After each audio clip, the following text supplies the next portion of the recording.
طرف سے ہجرت کا حکم آنے والا تھا تو حضرت ابو بکر رضی اللہ تعالی عنہ کو حضور نے کہا کہ اے ابو بکر تیار رہنا، امر الہی کے آتے ہی ہم اس شہر کو چھوڑ دیں گے۔ اور پھر وہ وقت آیا کہ جب کفار نے حضور کے گھر کا محاصرہ کر لیا، آقا کریم علیہ السلام کو معاذ اللہ شہید کرنے کے ارادے سے ارد گرد جمع ہو گئے۔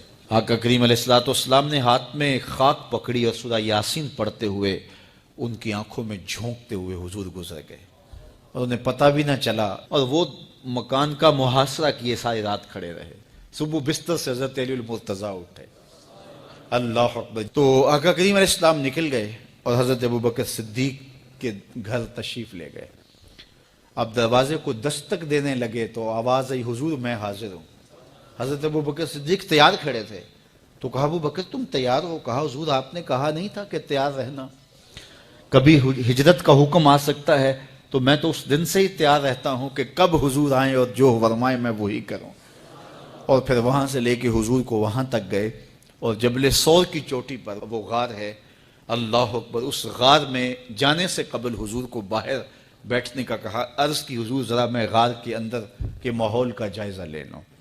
غار کے اندر اترے، پہلے اس کو صاف کیا غار کو، پھر دیکھا جگہ جگہ سوراخ تھے، تو اپنا امامہ پھاڑ کے قمیض اتار کے اس کے ٹکڑے کر کے ان سوراخوں میں کپڑا دے دیا۔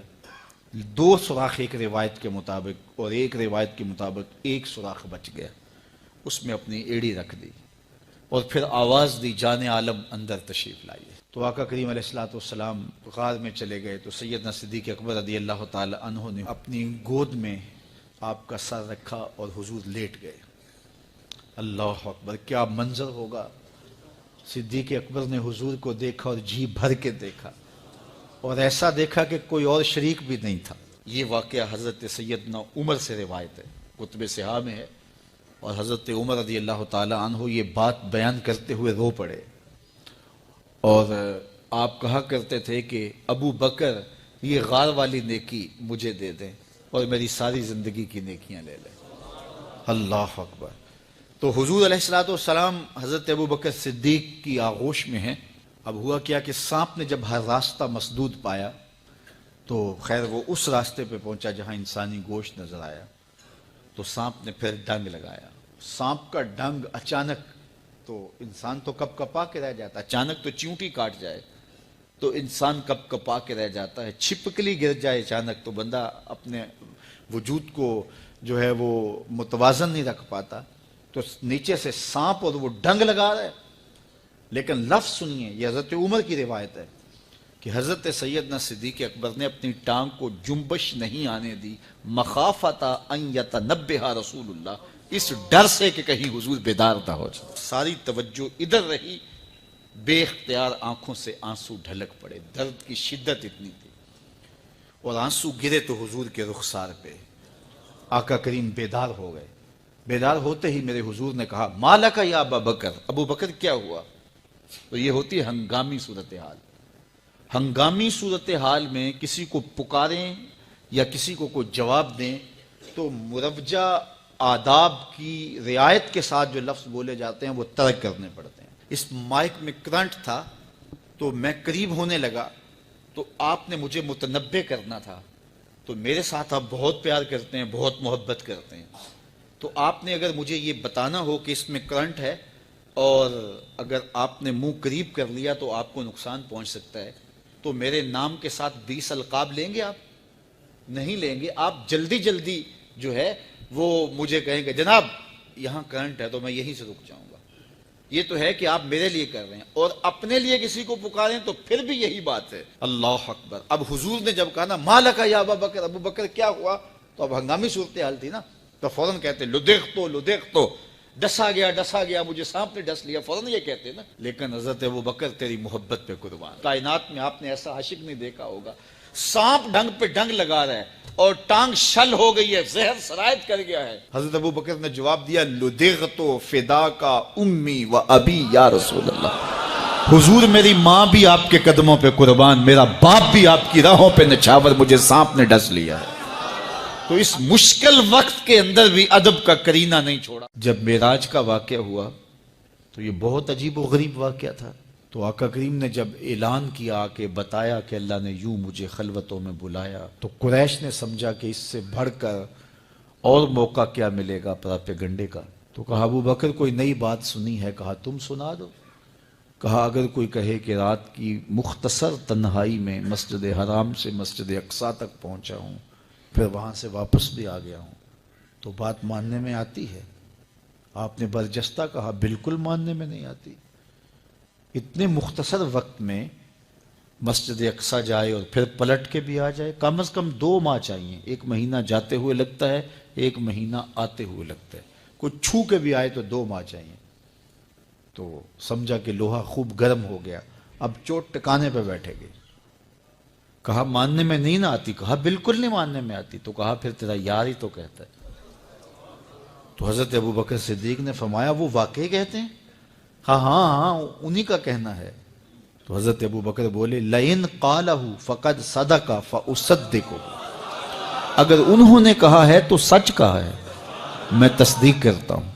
کہا ابھی تو تم کہہ رہے تھے کوئی کہے تو ماننے میں نہیں آتا، کہا کوئی کہے تو اب بھی نہیں مانوں گا، وہ اس سے بھی عجیب کہے تو مان لوں گا۔ اللہ اکبر۔ فَبِذَلِكَ سُمِّيَ صدیق، علماء نے لکھا یہ وہ وجہ تھی جس کی وجہ سے آپ کو صدیق پکارا جانے لگا۔ معراج کی تصدیق کی اور صدیق کہلائے۔ صدیق تصدیق سے بھی ہے، اور ساری زندگی آپ نے جھوٹ زبان پہ نہیں آنے دیا۔ آپ کی طبع میں جو صداقت رچی بسی تھی، بلکہ ایک مشکل وقت آیا آپ پر، وہ جب حضور علیہ السلام کو اللہ کا حکم ہوا اور ہجرت کر کے حضور مکہ سے مدینہ کی طرف عازم سفر ہوئے، تو حضرت سیدنا صدیق اکبر رضی اللہ تعالیٰ عنہ ساتھ تھے۔ مکہ المکرمہ سے جو مدینہ المنورہ ہے وہ شمال کی جانب ہے، اور غار ثور مکہ المکرمہ سے جنوب کی سمت ہے۔ تو آقا کریم علیہ السلام نے سفر کرنا تھا مدینہ شریف کا، تو شمال کی سمت نہیں گئے بلکہ وہاں سے سفر جنوب کی جانب کیا، اور پھر وہاں سے حضور جو ہے وہ 3 دن گزارنے کے بعد مدینہ المنورہ کی جانب روانہ ہوئے۔ یہ سارے ادھر ڈھونڈتے تھکتے رہے اور حضور وہاں آرام کرتے رہے، اور 3 دن کے بعد جب ڈھونڈ کے ان کو کچھ نہ ملا تو آقا کریم وہاں سے نکلے اور سیدھا مدینہ المنورہ کی جانب عازم سفر ہوئے۔ انہوں نے 100 سرخ اونٹ حضور کی گرفتاری کے لیے انعام رکھا ہوا تھا، تو مختلف قبائل کے لوگ حضور کو ڈھونڈنے کے لیے نکلے تھے کہ بہت بڑا انعام ہے، 100 سرخ اونٹ ملیں گے۔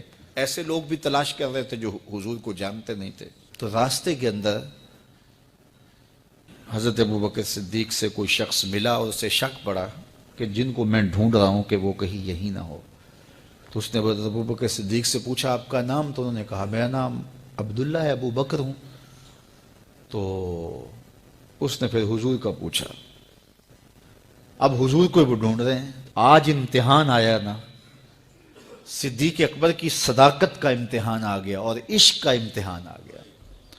اگر کہیں یہ حضور ہیں تو عشق گوارا نہیں کرتا کہ یہ گرفتاری عمل میں آئے، اور اگر کہیں کہ یہ حضور نہیں ہیں تو ابو بکر صدیق کیسے رہیں گے؟ آج کل تو وہ سڑکیں بن گئی ہیں اور سائن لگے ہوئے ہیں، آپ اکیلے یہاں سے نکلیں تو جہاں جانا چاہیں خود جا سکتے ہیں۔ اس وقت تو پہاڑی راستے ہوتے تھے، یا تو لوگ قافلوں کے ساتھ چلتے تھے، اور اگر کسی کو ہنگامی طور پہ اکیلے جانا پڑتا تو وہ گائیڈ ساتھ لیتا جو راستے بتاتا، اس کو عربی میں ہادی کہتے ہیں، ہادی، رہنما، گائیڈ جو راستہ بتاتا۔ تو حضرت ابو بکر صدیق سے اس نے پوچھا یہ کون ہے آپ کے ساتھ؟ تو حضرت ابو بکر صدیق بولے ھذا ہادی یہدینی الی صراط المستقیم، یہ میرا ہادی ہے جو مجھے سیدھی راہ پہ چلا رہا ہے۔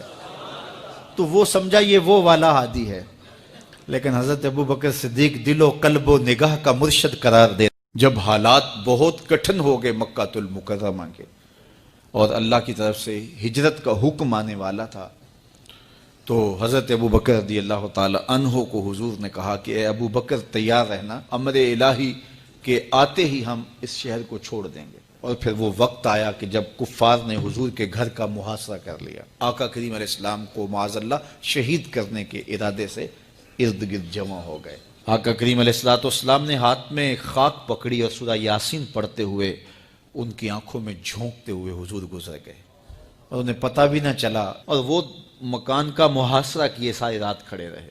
صبح بستر سے حضرت علی المرتضیٰ اٹھے، اللہ اکبر۔ تو آقا کریم علیہ السلام نکل گئے اور حضرت ابوبکر صدیق کے گھر تشریف لے گئے۔ اب دروازے کو دستک دینے لگے تو آواز آئی، حضور میں حاضر ہوں۔ حضرت ابوبکر صدیق تیار کھڑے تھے، تو کہا ابوبکر تم تیار ہو؟ کہا حضور آپ نے کہا